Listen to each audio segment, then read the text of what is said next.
तो path of the charge particle हम लोग डिस्कस कर रहे थे in the uniform magnetic field, है ना। तो F equal to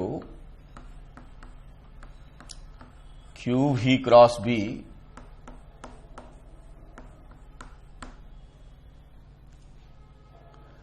F perpendicular होगा वेलोसिटी और मैग्नेटिक फील्ड का, और फोर्स का जो मैग्नीट्यूड होगा अपना q v B sine theta. Theta velocity और फील्ड के बीच का एंगल है। तो हम लोगों ने देखा कि थीटा 0 डिग्री और 180 डिग्री के लिए path is straight line, theta 90 degree है फील्ड और वेलोसिटी के बीच में, then it is path is circle. अब हम नेक्स्ट जनरल केस ले रहे हैं, theta not equal to 0 degree, general case, not equal to 90 degree, not equal to 180 degree. इनमें से तीनों एंगल नहीं है। So the case we are considering theta not equal to 0 degree, not equal to 90 degree, not equal to 180 degree. Example के तौर पे इसको analyse करें तो मान लो ये हमारा एक्स एक्सिस है और ये वाई एक्सिस है, ठीक है। ऐसे मैग्नेटिक फील्ड है बी, चार्ज प्लस क्यू है, जेड बाहर की तरफ होगा, ऐसे जेड होगा, ऐसे जेड होगा।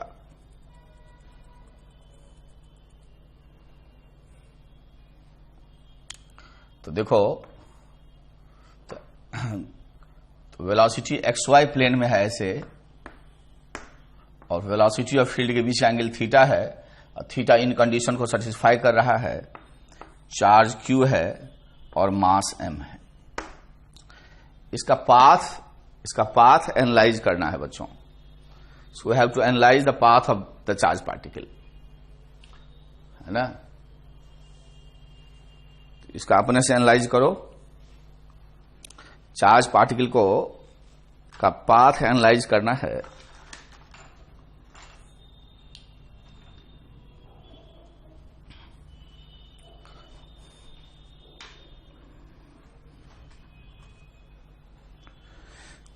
ऐसा करो मेरे बच्चे, आई होप दिख रहा होगा। वेलोसिटी को रिजॉल्व कर दो फील्ड के अलोंग, ये जगह v cos थीटा, और इसके परपेंडिकुलर ये जगह v sin थीटा। हमें स्पेस चाहिए, तो मैं ये जो लिखा हूं इसको मिटा दूंगा।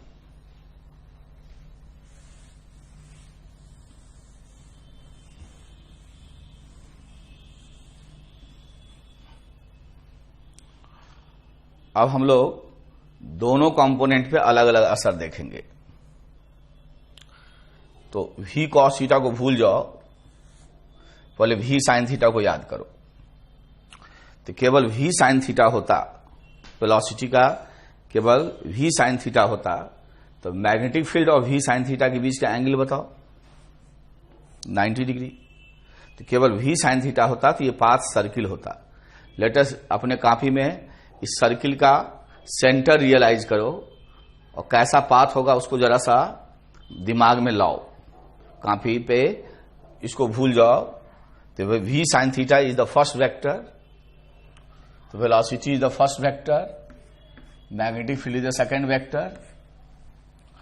तो v sin थीटा के सेंस में फिंगर रखो, अपने कॉपी पे करो, v sin थीटा के सेंस में फिंगर रखो। अब पाम होगा, palm normal to the palm, जो पाम का जो नॉर्मल होगा वो फील्ड के पैरेलल, तो मैग्नेटिक फील्ड के अलोंग पाम का नॉर्मल, तो ये फोर्स का डायरेक्शन देगा। इसका फोर्स जेड के अलोंग है। इसका मतलब मैग्नेटिक फील्ड का जो फोर्स है वो अभी जेड एक्सिस के अलोंग लग रहा है, ऐसे जेड के बाहर की तरफ। तो बाहर की तरफ लगेगा तो ये जरूर सेंट्रीपिटल फोर्स होगा, तो यहीं पे इसका सेंटर होगा, यहां पे इसका सेंटर होगा, सेंटर यहां पे। तो ये एक्स जेड प्लेन में ऐसे घूमेगा। तो जेड यदि ऐसे है ऐसे यदि x है और ऐसे यदि z है और ये v sin थीटा है तो ये टेंजेंट हो जाएगा और इसके बाद ये ऐसे मुड़ेगा, ऐसे। क्यों? क्योंकि सेंटीपिटल फोर्स z के अलॉन्ग है। Velocity is the first vector v sin theta, इसको v cos थीटा को भूल जाओ।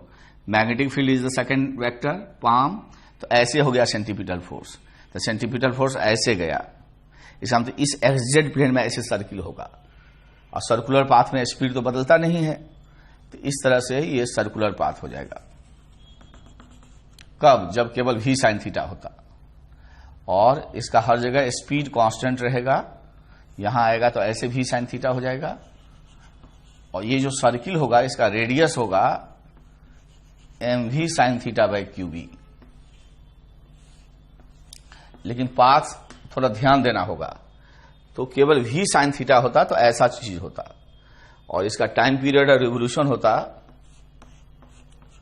2 pi m by q B, 2 pi m by q B. ये इसका टाइम पीरियड और रिवोल्यूशन होता। अब हम लोग इस कंपोनेंट को भी याद करें, इस कंपोनेंट को भी याद करें, v sin theta, v cos theta को भी याद करें। यदि v cos थीटा को याद करते हो तो v cos theta magnetic field के पैरेलल है। तो जब थीटा 0 डिग्री होगा तो क्रॉस प्रोडक्ट 0 होगा, क्यू v sin थीटा। तो v cos थीटा और मैग्नेटिक फील्ड के बीच का एंगल बताओ बच्चों, बोलो। v cos थीटा और मैग्नेटिक फील्ड के बीच का एंगल बताओ, v cos थीटा और मैग्नेटिक फील्ड के बीच का एंगल बताओ, 0 डिग्री। तो जब ये और ये कंपोनेंट पैरेलल हैं, इसका मतलब मैग्नेटिक फील्ड इस कंपोनेंट को डिस्टर्ब नहीं करेगा। मैग्नेटिक फील्ड जो है इस कंपोनेंट को डिस्टर्ब नहीं करेगा, फोर्स नहीं लगाएगा। इसका मतलब v cos थीटा के कारण ये चार्ज पार्टिकल y के अलॉन्ग चलता चला जाएगा। इसका मतलब इस चार्ज पार्टिकल को दो कमांड मिल रहा है। एक v sin थीटा कहता है कि हम तुमको xz प्लेन में सर्किल में घुमाएंगे ऐसे, और v cos थीटा है कि हम तुमको सीधे ले जाएंगे। अब बताओ ये चार्ज पार्टिकल किसकी बात मानेगा? सर्किल में घुमाएगा कि ऊपर भी जाएगा? तो दोनों की बात मानेगा। xz प्लेन में ध्यान से देखना, xz प्लेन में सर्किल बनाते हुए और y की तरफ शिफ्ट करेगा। तो जब यहां से ऐसे ये कर्ल करेगा ऐसे, और एक चक्कर के बाद इसको ग्रेज करेगा, इस पे टेंजेंट होगा, फिर ऐसे शिफ्ट होता जाएगा। तो स्प्रिंग देखे हो? स्प्रिंग देखे हो? तो स्प्रिंग का वायर जैसे जैसे कर्ल करता है ऐसे, इस तरह से इसका पाथ हो जाएगा।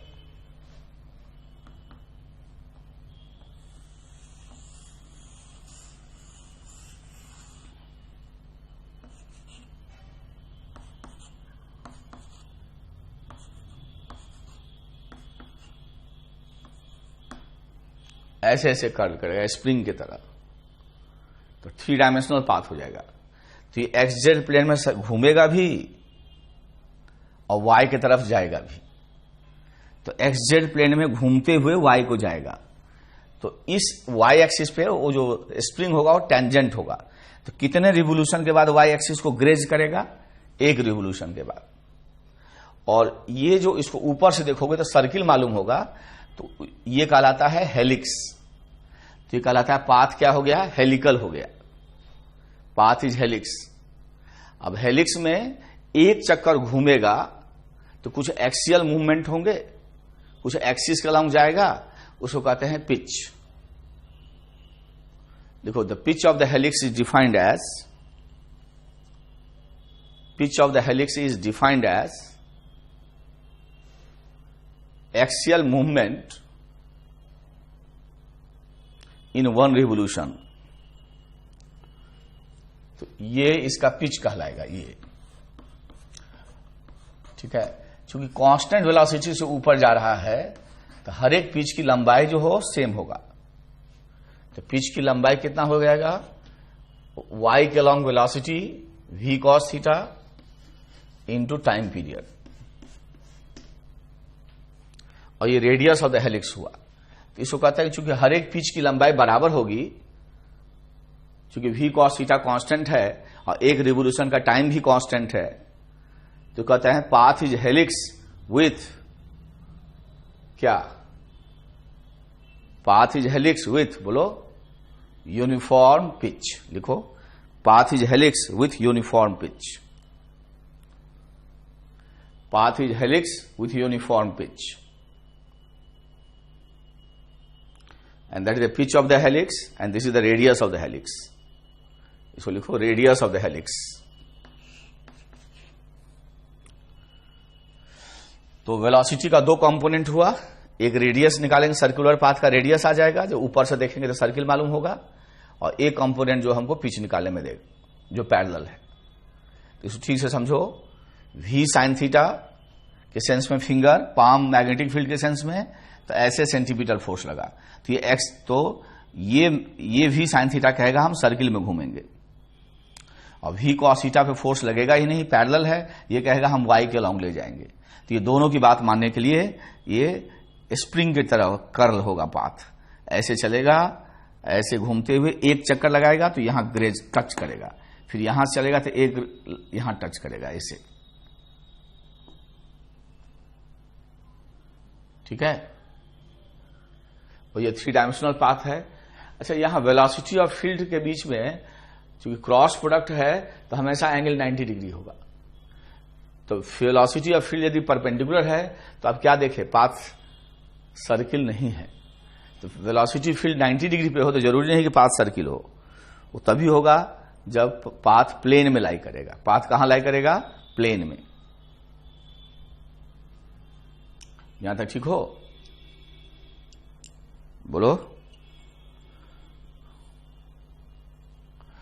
तो इसका मतलब हुआ अब इतने ही होंगे। यूनिफॉर्म मैग्नेटिक फील्ड में 3 टाइप का पाथ संभव है, either is a straight line और इट इज सर्किल, ठीक है, otherwise it is helix with uniform pitch. तो लिखो, in uniform magnetic field for the moving charge particle only 3 types of path is possible, only 3 types of path is possible, 3 types of path is possible when velocity and field are parallel or anti-parallel, velocity and field are parallel or anti-parallel, path is straight line, and when it is perpendicular it is circular, it is circular, and for any other angle, for any other angle path is helix with uniform pitch, for any other angle path is helix with uniform pitch, path is helix with uniform pitch, path helix है, uniform pitch रहेगा।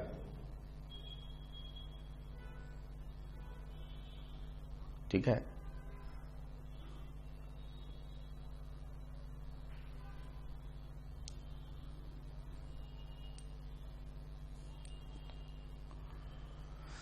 समझ में बात आ गई।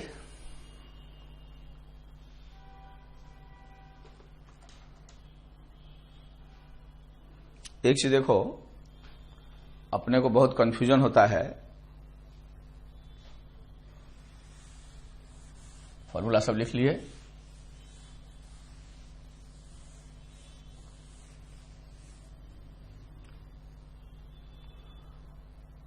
ध्यान देना कि जैसे ऐसे मैग्नेटिक फील्ड था और ऐसे वेलोसिटी था और ये एंगल थीटा था, तो मान लीजिए हम मैग्नेटिक फील्ड को, वेलोसिटी को रिजॉल्व ना करें, मैग्नेटिक फील्ड को रिजॉल्व करें, तो ये कंपोनेंट होगा बी कॉस थीटा और ये कंपोनेंट हो जाएगा बी साइन थीटा। अब यदि इसका हम पाथ एनालाइज करें, अब यदि हम इसका पाथ एनालाइज करें तो ये बी कॉस थीटा हो जाएगा, ये बी साइन थीटा। अब यदि इसका हम पाथ एनालाइज करें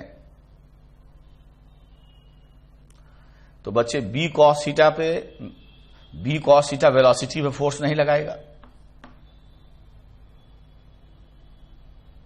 बी कॉस थीटा वेलोसिटी के पैरेलल हो गया। अब बी साइन थीटा सर्किल देगा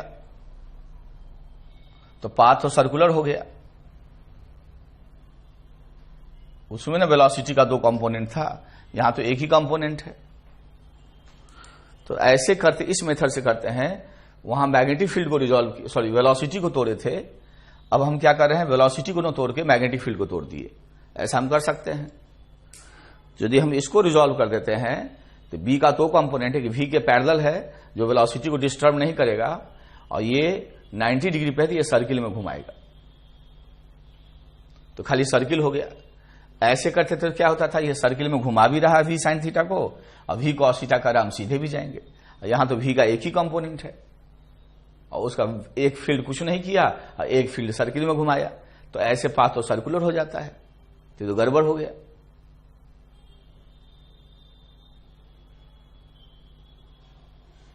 ऐसे भी तोड़ने से सर्कुलर नहीं आना चाहिए, हेलिक्स ही आना चाहिए। तो इसमें सोचो क्या हो रहा है, क्या हो जाएगा, है ना? क्यों ऐसा अपरेंटली गड़बड़ हो रहा है, ये सोचो। अपरेंटली ये क्यों गड़बड़ हो रहा है, सोचिए, सोच बेटा, अपरेंटली क्यों गड़बड़ हो रहा है?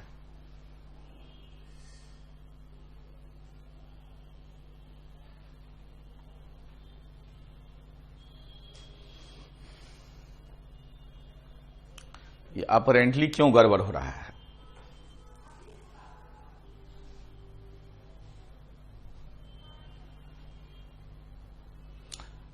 सोचे, मैं तुमको हिंट देता हूं। अभी अभी ना ऐसा है, थोड़ी देर के बाद वैसा नहीं होगा, और इसमें हमेशा वैसा ही रहेगा। इसको सोचो, अभी अभी ना ऐसा है, थोड़ी देर के बाद वैसा नहीं होगा। अभी अभी ना ऐसा है, थोड़ी देर के बाद वैसा नहीं होगा। थोड़ी देर के बाद वैसा नहीं होगा।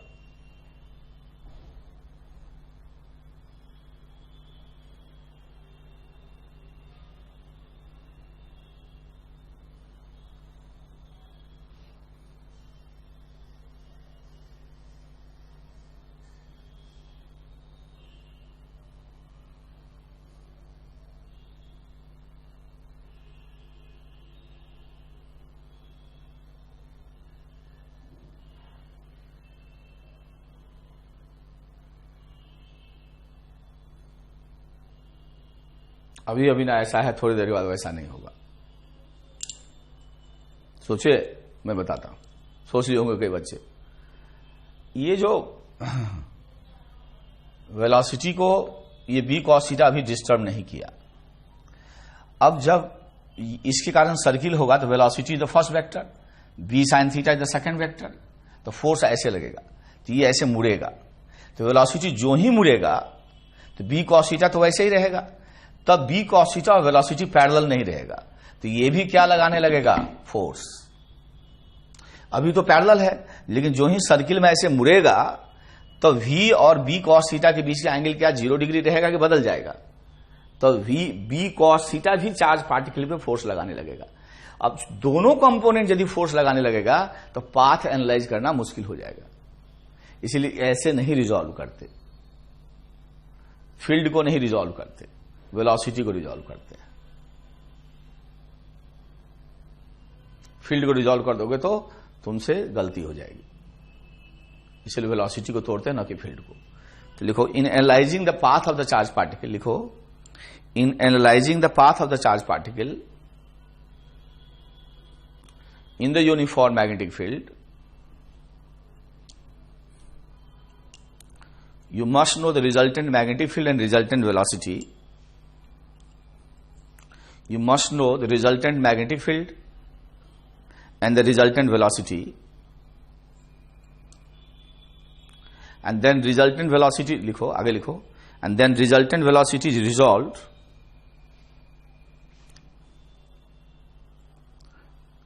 parallel to the field and perpendicular to the field. parallel to the field and perpendicular to the field, parallel to the field and perpendicular to the field, bracket लिखो, क्या लिखे, वेलोसिटी इज रिजॉल्व ना, हाँ velocity is resolve, bracket लिखो, magnetic field is never resolve for analysing, for finding the path. Force निकालने के लिए कर सकते हैं लेकिन पाथ के लिए नहीं। Magnetic field should never be resolve, magnetic field should never be resolve for analysing the path of the charge particle, bracket closed. अब आगे लिखो full stop. If only parallel and anti parallel component of velocity exist, if only parallel and anti-parallel to the magnetic field, only parallel or anti-parallel component of the velocity in relation to magnetic field exists, then path is a straight line, path is a straight line.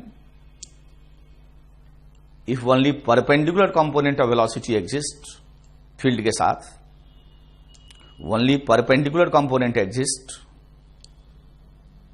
Then it is circle या circular. If both the component exist, then it is helix with uniform pitch, helix with uniform pitch, then component of velocity which is along the field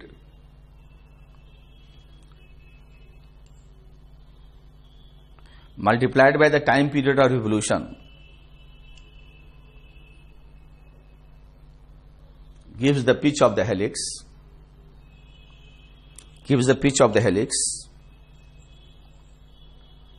and perpendicular component of velocity is used to find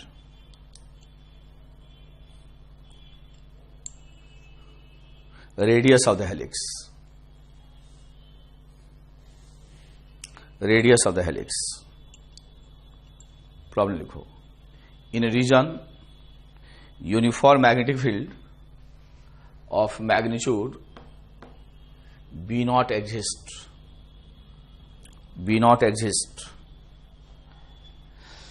a particle of mass m carrying charge plus q is projected with velocity v naught at an angle 60 degree, with velocity at an angle 60 degree with the magnetic field,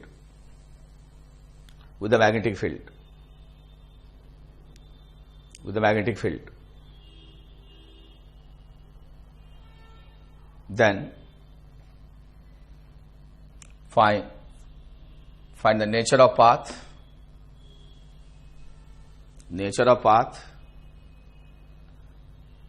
फिर लिखो if it is a helix, then find radius of the helix and the pitch of the helix, radius of the helix and the pitch of the helix।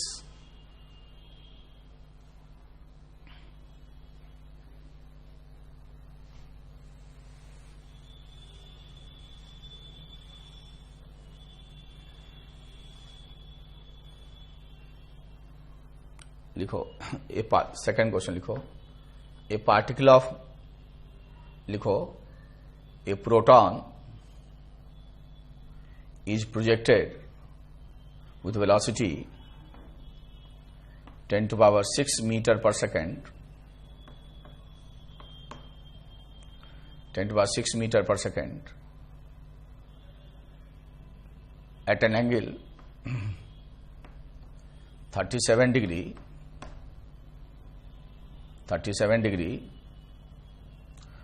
with uniform magnetic field या magnetic induction, uniform magnetic field of magnitude 0.2 Tesla,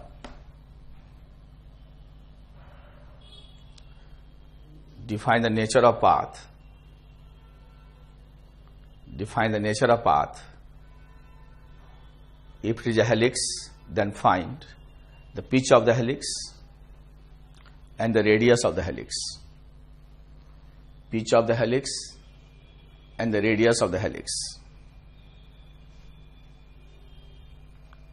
कर डालो तो जरा.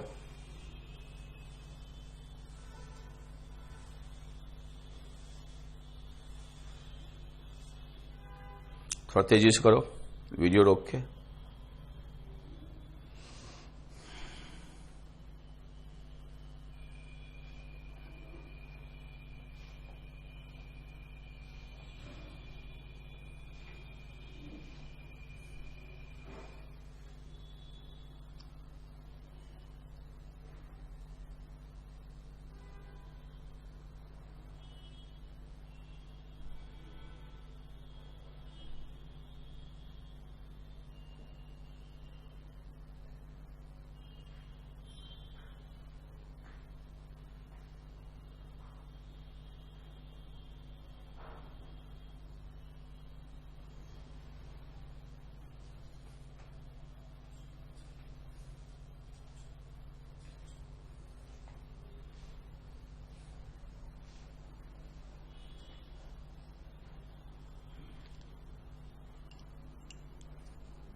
Video रोक के कर डालो.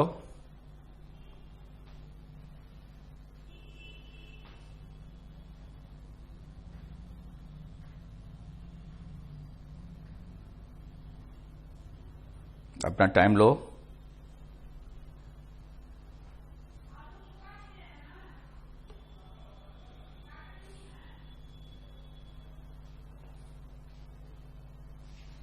Video लेके रोक के कर डालो.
तो फर्स्ट क्वेश्चन में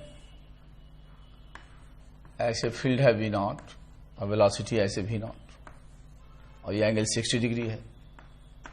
तो न तो ये पैरेलल है न तो एंटी पैरेलल है, परपेंडिकुलर है. तो हेलिक्स यूनिफॉर्म पिच होगा. फील्ड को कभी नहीं तोड़ते, वेलोसिटी को तोड़ते. तो ये कंपोनेंट हो जाएगा V नॉट बाई 2 और ये कंपोनेंट होगा V नॉट √3/2. तो पिच ऑफ द हेलिक्स हो जाएगा ये component velocity V not by 2, ये वेलोसिटी हो गया multiplied by time will be the distance जो ट्रेवल करेगा एक्सिस के लॉन्ग, वही पिच कहलाएगा. तो ये वेलोसिटी मल्टीप्लाइड बाय द, तो वो दूरी मिलेगा जितने देर के बाद, एक चक्कर के बाद इसको फिर वापस आ जाएगा, वो पिच कहलाएगा. एक चक्कर के बाद जितने दूरी पे वापस आएगा वो पिच कहलाएगा. तो ये velocity multiplied by time period. So time period is 2πm/qb. तो ये आंसर हो गया. रेडियस पूछेगा तो m वेलोसिटी का ये कंपोनेंट रेडियस में यूज होगा परपेंडिकुलर. तो V नॉट √3/2 qb. अब यदि हमसे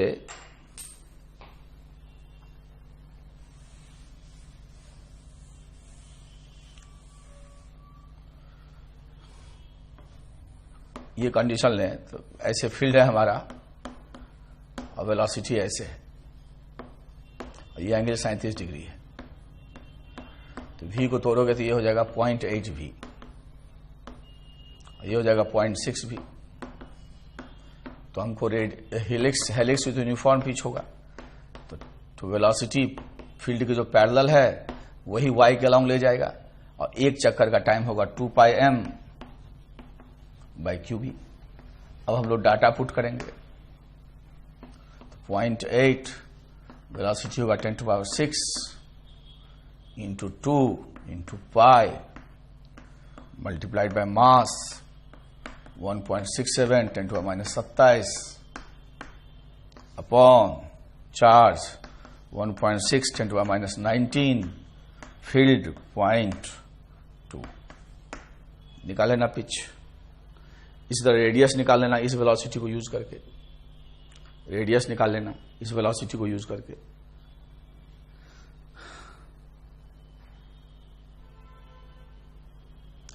आगे बढ़ते हैं।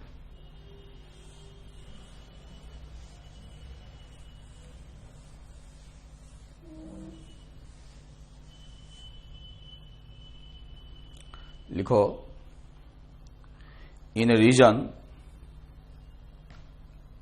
Uniform magnetic field exist as B0I, B0I. A particle having charge -q, mass m,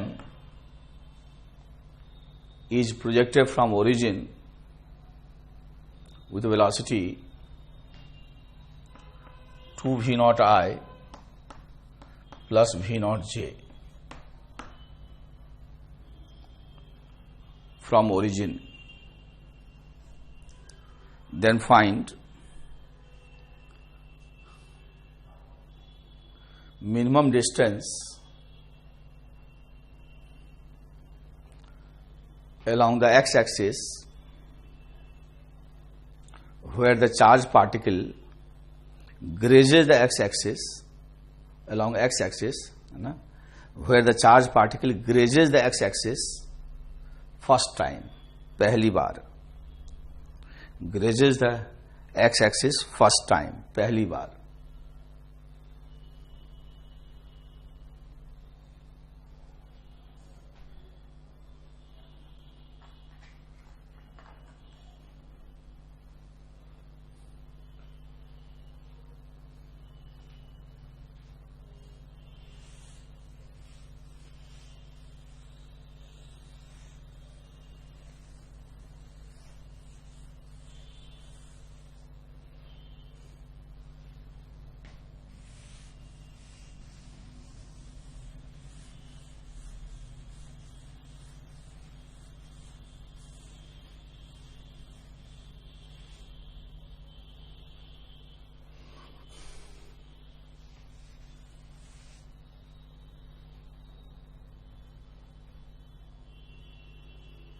video रोक कर डालो।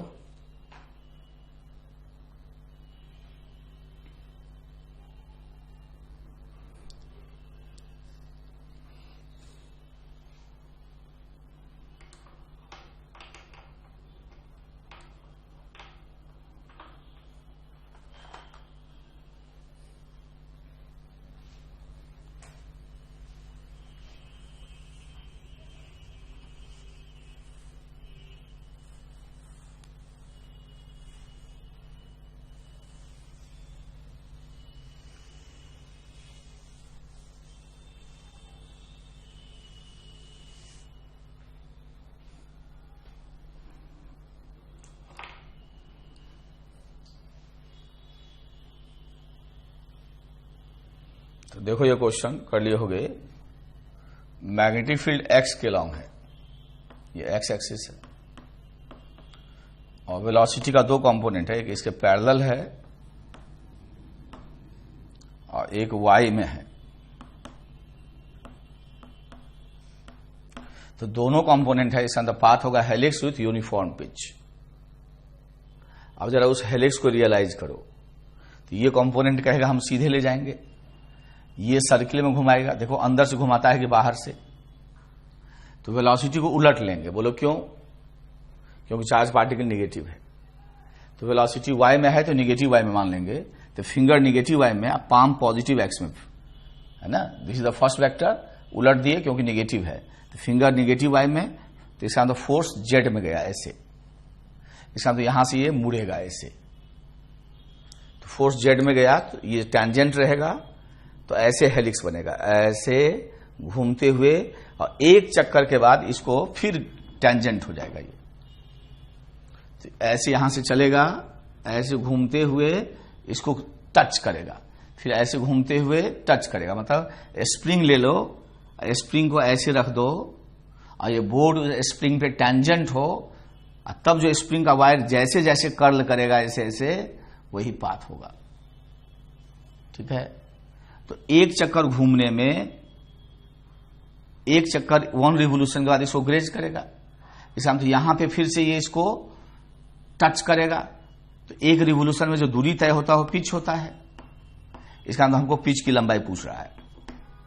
तो ये हो जाएगा इसके अलॉन्ग वेलोसिटी, और जितने देर में यहां वापस आया तो इसके अलॉन्ग वेलोसिटी है 2v0, और वापस आएगा टाइम पीरियड। तो ये आंसर हो जाएगा 2πm/qb। b0 लिख लो, और क्या लिखो। अब लिखो मैग्नेटिक फील्ड, यूनिफॉर्म फील्ड में मोशन हो गया। अब लिखो motion of charge particle in presence of uniform combined electric field and magnetic field. दोनों फील्ड प्रेजेंट हो। In presence of combined electric field and magnetic field, जब दोनों फील्ड मौजूद हो तब हम लोग पाथ की बात करेंगे। यूनिफॉर्म ही केस ले रहे हैं। तो लिखो as we know force of magnetic field does not do any work. Force of magnetic field on the moving charge particle does not do any work, hence does not change kinetic energy, but the force of electric field will do work.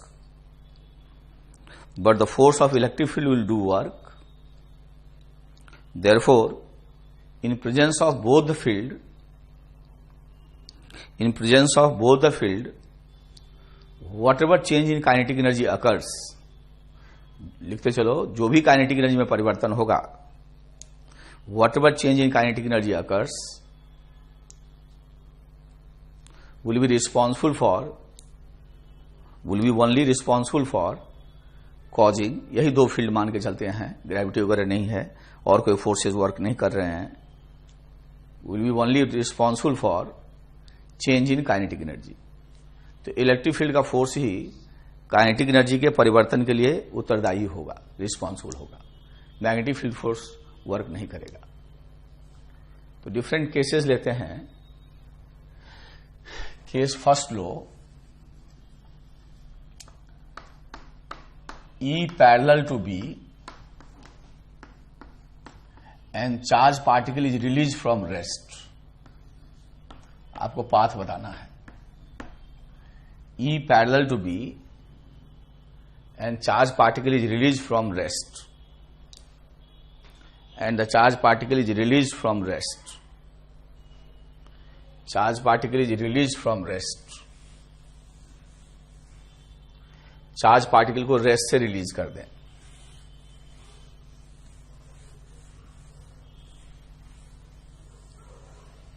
Charge particle is release from rest, charge particle को rest से release कर दें।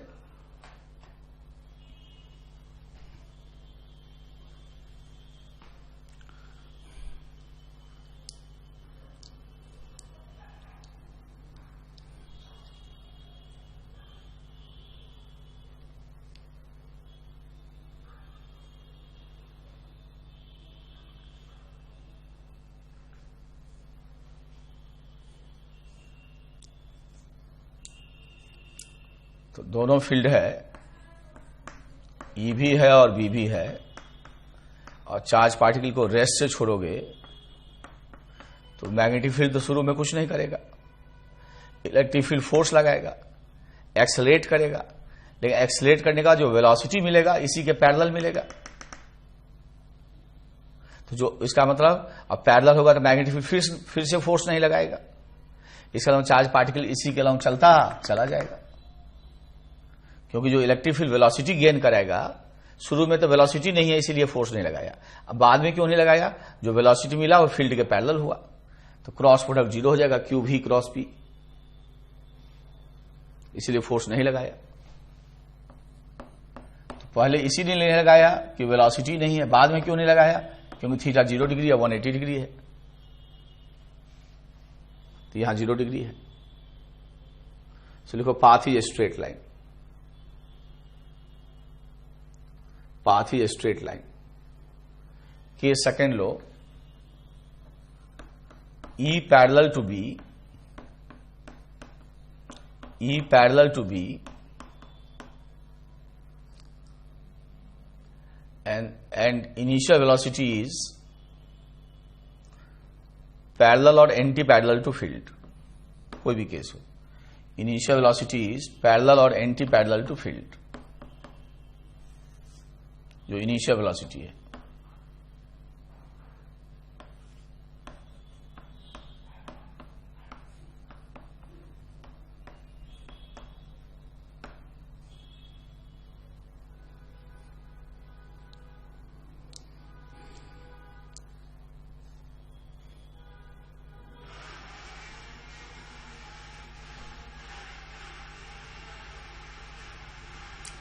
अब फिर से क्या होगा कि इलेक्ट्रिक फील्ड तो फोर्स लगाएगा, लेकिन जो वेलोसिटी गेन होगा वो मैग्नेटिक फील्ड के पैरेलल या एंटी पैरेलल होगा, ये फिर से फोर्स नहीं लगाएगा। तो पाथ ये सीधे इसी के अलावा चला जाएगा। तो पाथ लिखो स्ट्रेट लाइन। इसमें पाथ क्या लिखे थे भाई? स्ट्रेट लाइन, पहले वाले में भी। अब लिखो थर्ड केस, इसको एनालाइज करना। E parallel to B and initial velocity is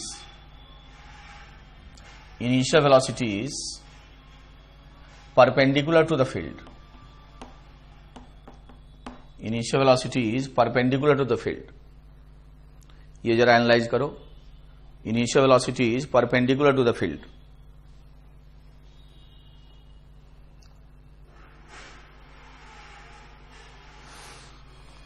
Initial velocity is perpendicular to the field.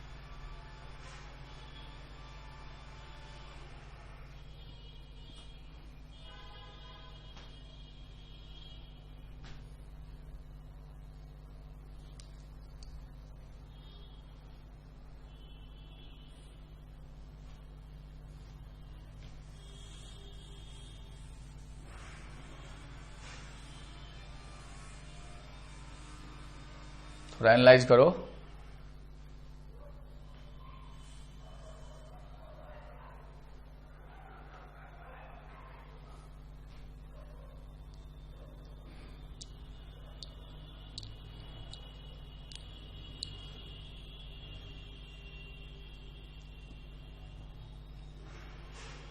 अब देखो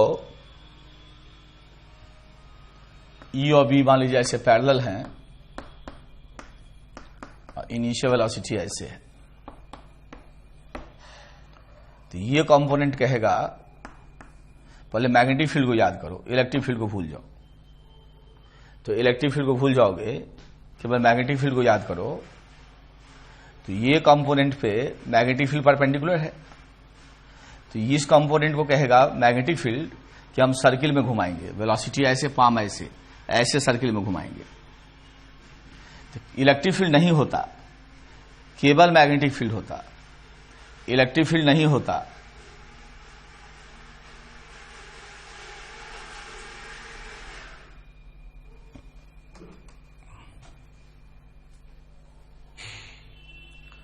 इलेक्ट्रिक फील्ड नहीं होता, केवल मैग्नेटिक फील्ड होता। तो मैग्नेटिक फील्ड और वेलोसिटी के बीच का एंगल 90 डिग्री होता। तो पाथ ये सर्किल होता, वेलोसिटी ऐसे first vector, palm second vector, तो ऐसे जेड के अलोंग फोर्स लगता, तो ऐसा सर्किल होता ऐसा। लेकिन अब इलेक्ट्रिक फील्ड भी है, तो इलेक्ट्रिक फील्ड इसको एक्सेलरेट करके वाई में ले जाएगा, सीधे नहीं जाएगा, एक्सेलरेट करके जाएगा। तो एक्सेलरेटर लड़के जाएगा तो पहले रिवोल्यूशन में जितना दूरी तय करेगा वाई के लॉन्ग, अगले रिवोल्यूशन में उसे ज्यादा करेगा। इसका मतलब इसका जो पिच होगा वो लगातार बढ़ता जाएगा। तो ये कंपोनेंट सर्किल में घुमाएगा और इलेक्ट्रिक फील्ड फोर्स लगा के वाई के लॉन्ग ले जाएगा। इलेक्ट्रिक फील्ड तो फोर्स लगाएगा, वो वाई का लॉन्ग ले जाएगा, तो ये किसी बात मानेगा दोनों का, तो ऐसे घूमते हुए ऊपर जाएगा। लेकिन एक्सलेट होके जाएगा तो हर एक रिवोल्यूशन में अगला रिवोल्यूशन में तय की गई दूरी होगा पहले से ज्यादा होगा। तो लिखो path is helix with non uniform pitch. Path is helix with, इसको याद रखना है, non uniform pitch. Path is helix with non uniform pitch.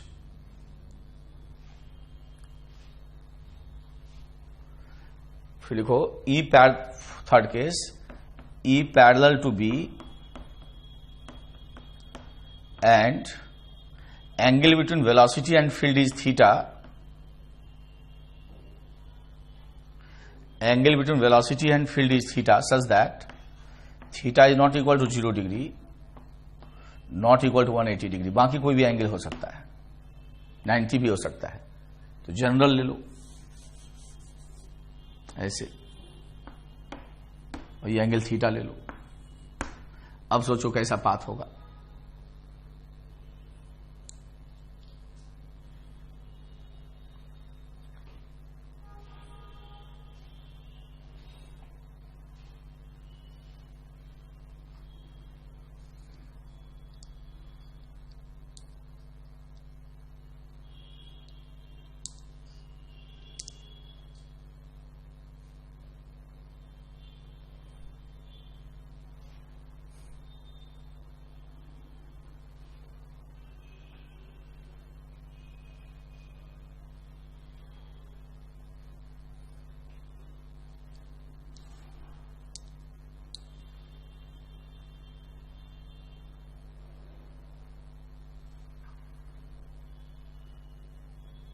फिर उसी तरह v को तोड़ देंगे, ये हो जाएगा v cos थीटा और ये हो जाएगा v sin थीटा।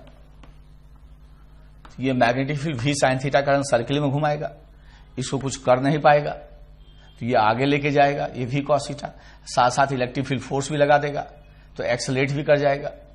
इसका मतलब पाथ क्या हो जाएगा बोलो, लिखो helix with non uniform pitch. उसमें भी लिखे थे ना, जैसे पहले वाले में भी लिखे होंगे, path is helix with non uniform pitch. पहले वाले में भी जो 90 डिग्री था उसमें भी path is helix with non uniform pitch, non uniform. इसमें लिखो path is helix with non uniform pitch. तो एक्चुअली लिखो इन नॉन यूनिफॉर्म पिच, लिखो in combined electric field and magnetic field path is never circle. In combined electric field and magnetic field path is never circle या circular. Path is never circular, कभी circular नहीं होता, ध्यान रखना। If E is parallel to B, if E is parallel to B, only two types of path is possible. Only two types of path is possible. Either it is a straight line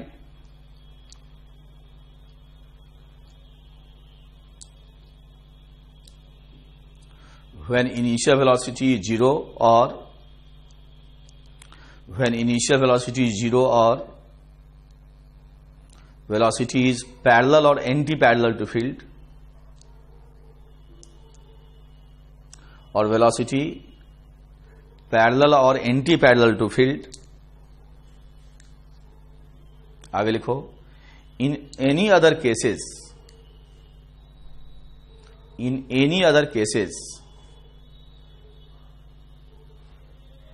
the path is helix, E और B parallel होना चाहिए naturally, with non-uniform pitch। Path is helix with non-uniform pitch, non-uniform pitch, non-uniform pitch। इतना तुम लोग digest करो।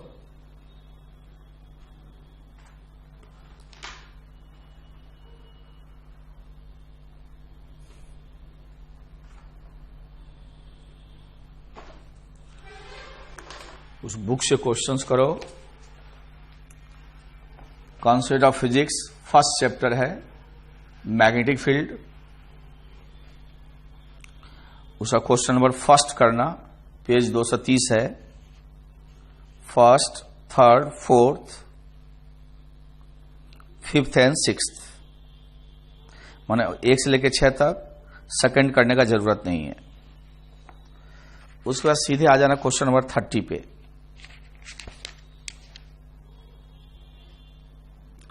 और 30 से लेके 38 तक जाना, ठीक है, होगा।